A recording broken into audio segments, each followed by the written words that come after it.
Fancy garment Ayesha नगर police station के सामने हजार खोली मालेगांव। प्रोपराइटर चांद खान। देखते रहिए the prime news Abdul Rahman के साथ।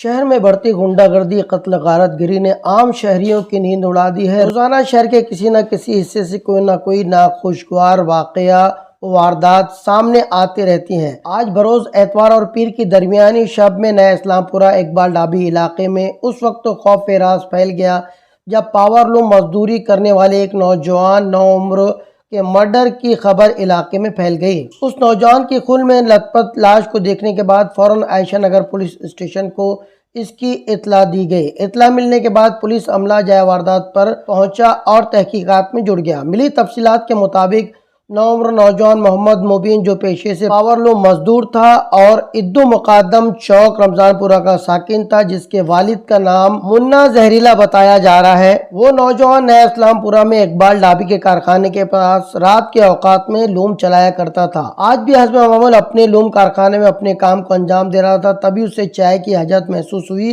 जिसके बाद वो चाय पीने की गरज से होटल जाने लगा। तभी दो उबाश नौजवानों ने उसका मोबाइल छीना और चलते बने। हैरान परेशान नौजवान जब कारखाने वापस लौटा, ठीक उसी वक्त वही दो बदमाश वापस आए और तेज धार हथियार से उस पर कातिलाना हमला करते हुए ताबड़तोड़ वार करने लगे। उन वहशी दरिंदों ने उस मासूम नौजवान को लहूलुहान कर दिया। इससे पहले कि कोई मोहम्मद मुबीन नामी उस नौजवान के मदद को आता, वो दोनों वहशी दरिंदा सिफत हमलावर फरार होने में कामयाब हो गए। जख्म की ताब न लाकर वो नौजवान वहीं जा बहक हो गया। अब सवाल यह है कि अगर उन दोनों बदमाशों का मकसद लूटपाट करना था तो मोबाइल छीनने के बाद वो वापस आकर दोबारा इस नौजवान पर हमला क्यों कर बैठे? इस हमले के पीछे क्या मकसद था? क्या वो दोनों बदमाश पहले से इस नौजवान को जानते थे? क्या इसके पीछे कोई पुरानी रंजिश या दुश्मनी है? ऐसे कई सवाल है जो पुलिस को पता लगाने हैं। पुलिस क्यों इस शहर से गुंडागर्दी का खात्मा करने में नाकाम नजर आ रही है? क्यों गुंडों बदमाशों के हौसले इतने बुलंद होते जा रहे हैं कि अब आम शहरियान की जान पर बन आई है? क्या गुंडागर्दी का खात्मा करने के लिए पुलिस को कोई खास मुहिम चलाने या कोई खास तरीक़ाकार अपनाने की जरूरत है? ऐसी बातें अब शहर में होने लगी हैं। फिलहाल उस बदनसीब नौजवान की लाश को पोस्टमार्टम करने की गरज से सिविल हॉस्पिटल पहुंचाया गया है। मुमकिन है कि लाश का पोस्टमार्टम सुबह किया जाए, मगर इस वारदात ने एक बार फिर शहर को दहला दिया है। फिलहाल किसी की गिरफ्तारी की खबर नहीं है। आसपास के सीसीटीवी कैमरों को खंगालने के बाद मुमकिन है पुलिस के हाथ कुछ सुराग सबूत लग पाएंगे।